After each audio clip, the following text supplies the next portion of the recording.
10 محرم کو اہل و عیال پر وسعت کرنا، فراوانی کرنا، آیا یہ مسئلہ ثابت ہے یا نہیں ہے؟ روایات میں، احادیث میں اس کا کوئی تذکرہ ہوا ہے یا نہیں ہوا؟ یہ محض عوام کے اندر ایک شہرت پا چکا ہے، رسم کی صورت اختیار کر چکا ہے؟ اس کی حقیقت کیا ہے؟ تو آپ پوری گفتگو تسلی سے انشاءاللہ سنیں تو افراط اور تفریط سے ہٹ کر اعتدال کی راہ کیا ہے وہ انشاءاللہ آپ کے سامنے پیش کرنے لگا ہوں۔ پہلی بات تو یہ ہے کہ ابن عبد البر نے اپنی سند کے ساتھ حضرت جابر رضی اللہ تعالیٰ عنہ سے جو روایت نقل کی ہے کہ میں نے رسول کریم صلی اللہ علیہ وسلم سے سنا، یقول من وسع علی نفسہ وَأَهْلِهِ يَوْمَ عَاشُورَاءَ وَسَّعَ اللَّهُ عَلَيْهِ سَائِرِ سَنَتِهِ کہ نبی کریم صلی اللہ علیہ وسلم نے ارشاد فرمایا کہ جو آدمی 10 محرم کے دن یعنی عاشورہ کے دن اپنے اہل و عیال پر اور اپنی ذات پر وسعت کرے گا تو اللہ تعالیٰ سارا سال اس پر وسعت کریں گے، یعنی سارا سال اس کے رزق میں برکت ہوگی، فراوانی ہوگی۔ اب اس روایت کو بعض محدثین نے صحیح قرار دیا ہے اور بعض نے اس پر کلام کیا ہے، اور بعض نے بالکل اس طرح کی جو روایات ہیں ان کو من گھڑت قرار دیا، منکر قرار دیا اور اس کو باطل قرار دیا۔ حالانکہ صحیح بات، اصل بات یہ ہے کہ جب دوسری روایات سے اس کی تائید ہو جاتی ہے تو پھر اس کو منکر کہنا یہ درست نہیں ہوگا۔ جب دوسری روایات تائید میں آ جائیں تو پھر اس کو منکر کہنا یہ بات درست نہیں ہے۔ حضرت ابو ہریرہ رضی اللہ تعالیٰ عنہ، حضرت ابو سعید خدری رضی اللہ تعالیٰ عنہ، حضرت ابن مسعود رضی اللہ تعالیٰ عنہ کی سند بھی موجود ہے، ان کی سند سے بھی یہ روایات موجود ہیں۔ امام بیہقی رحمہ اللہ فرماتے ہیں اس طرح کی احادیث ان روایات کو نقل کرنے کے بعد، فرماتے ہیں کہ اگرچہ احادیث ضعیف ہیں لیکن مختلف سندوں کا جب باہم جوڑ ہو جاتا ہے، مختلف سندوں کے ملنے سے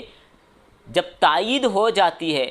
تو تائید کی وجہ سے ضعف ختم ہو جاتا ہے اور حدیث حسن کے درجے میں آ جاتی ہے، ضعف ختم ہو کر حدیث حسن کے درجے میں آ جاتی ہے۔ اور یحییٰ بن سعید فرماتے ہیں کہ ہم نے تجربہ کر کے دیکھا ہے، سفیان بن عیینہ فرماتے ہیں ہم نے تجربہ کر کے دیکھا ہے، اس بات کو درست پایا کہ پورے سال وسعت رہتی ہے 10 محرم کو اہل و عیال پر یا اپنی ذات پر وسعت کرنے کی وجہ سے۔ اور بھی بہت سارے حضرات نے اس پر تجربے کیے ہیں جو کتب میں موجود ہیں۔ اب دیکھنا یہ ہے کہ احادیث پر جو تنقید کرنے والے، نقد جرح کرنے والے ائمہ محدثین ہیں انہوں نے بھی اس روایت کو درست قرار دیا، جس طرح مولا علی قاری رحمہ اللہ ہیں اور امام سخاوی رحمہ اللہ، علامہ طاہر پٹنی رحمہ اللہ، تو ان حضرات نے بھی اس کو درست قرار دیا ہے۔ اور پھر فقہائے اربعہ کی کتب کے اندر اس کا ذکر موجود ہے۔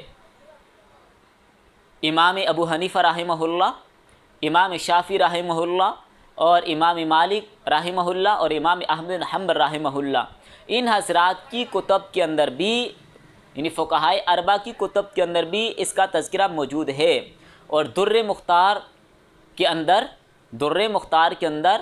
اس کو مستحب قرار دیا گیا ہے، یعنی استحبابی درجہ اس کا ذکر کیا گیا ہے۔ اب دونوں طرح کی روایات آپ کے سامنے آئیں اور میں نے یہ ذکر کیا کہ دوسرے ائمہ کی فقہ کے اندر بھی اس کا تذکرہ موجود ہے۔ اب دیکھنا یہ ہے کہ ہمیں اس میں کیا کرنا چاہیے۔ اب دونوں طرح کی روایات میں نے آپ کے سامنے رکھ دی ہیں۔ اب سمجھیں بات کو کہ جب مختلف سندوں کے ساتھ اگر ایک روایت ضعیف بھی ہوتی ہے لیکن اس کی سندیں جڑ جاتی ہیں، تائید ہو جاتی ہے دوسری روایات سے، تو اب اس کا ضعف ختم ہو جاتا ہے، اس پر عمل کیا جا سکتا ہے۔ الگ بات ہے اس کو لازمی کہنا، نہ کرنے والوں کو وسعت، نہ کرنے والوں کو لان تان کرنا، ملامت کرنا اور ان کو ترغیب دینا کہ بھائی یہ کام کرو ہی کرو، نہ کرنے پر ان پر لان تان کرنا اور ان کو برا بھلا کہنا، یا 10 محرم کو اہل و عیال پر وسعت کرنے کو لازمی اور ضروری اور سنت جاننا، یہ ٹھیک نہیں ہے۔ استحبابی درجہ ہے، مستحب ہے، اگر کوئی اعتدال کے اندر رہ کر اہل و عیال پر وسعت کرنا چاہتا ہے تو اس کو بالکل اجازت ہے وسعت کرے، لیکن اس میں اعتدال کو نہیں چھوڑنا۔ اب دیکھیں آپ، بعض لوگ 10 محرم کے دن سبیلیں لگاتے ہیں، محلوں کے اندر اس کو تقسیم کیا جاتا ہے، دیگیں چڑھائی جاتی ہیں، حلیمیں پکائی جاتی ہیں، کھچڑے پکائے جاتے ہیں، کھیریں بنائی جاتی ہیں، اور اس کو تقسیم کرنے کا بہت اہتمام کیا جاتا ہے، اور سمجھا جاتا ہے اس حدیث کو لے کر اس کو یہ وسعت سمجھا جاتا ہے کہ پورے محلے کے اندر اس کو تقسیم کیا جائے، اور کوئی کچھ کرتا ہے کوئی۔ یاد رکھیں جو روایات موجود ہیں ان روایات کے اندر بھی اپنے اہل و عیال کا تذکرہ ہے، گھر والوں کا تذکرہ ہے، دیگیں چڑھا کر محلے والوں پر تقسیم کرنے کا یا سبیلیں لگانے کا ذکر کہیں پر اس کا موجود نہیں ہے، اشارہ تک روایات میں، احادیث میں یا کتب فقہ میں اس کا موجود نہیں ہے۔ تو اہل و عیال سے مراد گھر والے ہیں، اپنے گھر والوں پر وسعت کرنا یہ مراد ہے۔ باقی رہی بات ایصال ثواب کی، اگر کوئی کہے ہم یہ کام ایصال ثواب کے لیے کرتے ہیں، تو بھائی اگر آپ ایصال ثواب کے لیے کرتے ہیں تو پہلی بات تو یہ ہے ایصال ثواب کے لیے کوئی دن شریعت نے متعین نہیں کیا، اور دوسری بات یہ کہ ایصال ثواب کا کھانا محلوں پر تقسیم نہیں کیا جاتا، وہ فقراء اور مستحقین کو دیا جاتا ہے، اور اس کے لیے کوئی تاریخ دن متعین ہے بھی نہیں۔ اس پر انشاءاللہ تفصیل سے الگ بات کریں گے۔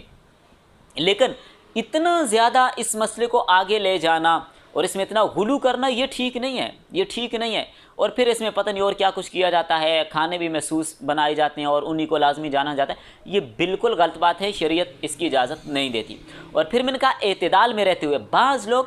10 محرم کو اہل و عیال پر وسعت کر کے بس وہ پھولے نہیں سماتے، وہ ذوق اور شوق میں بس خوش ہو جاتے ہیں کہ جی ہم نے اب اہل و عیال پر وسعت کر لی، اب ہمارے رزق میں برکت ہوگی، اگر یہ نہیں کیا تو رزق میں برکت نہیں ہوگی۔ بھائی یہ بات بھی غلط ہے، آپ سمجھیں بات کو۔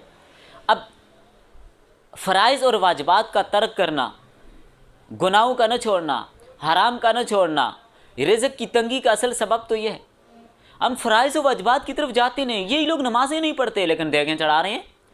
رمضان میں روزوں کا اہتمام نہیں کرتے، دیگیں چڑھا رہے ہیں، سب کچھ ہو رہا ہے۔ تو فرائض اور واجبات کو چھوڑ کر ان چیزوں پر عمل کر کے سمجھنا کہ اب ہمارے رزق میں وسعت ہو جائے گی، یہ بیوقوفی والی بات ہے اور احمقانہ بات ہے، حقیقت کے ساتھ اس کا کوئی تعلق نہیں۔ ومن اعرض عن ذکری فإن له معیشۃ ضنکا، جو اللہ تعالیٰ کے ذکر سے، اللہ کی یاد سے، عبادات سے اعراض کرتا ہے اس کا رزق تنگ ہو جاتا ہے۔ تو رزق کے تنگ ہونے کا اصل سبب ہمارے گناہ ہیں، ہم گناہ چھوڑیں گے تو انشاءاللہ رزق کی تنگی ختم ہو جائے گی۔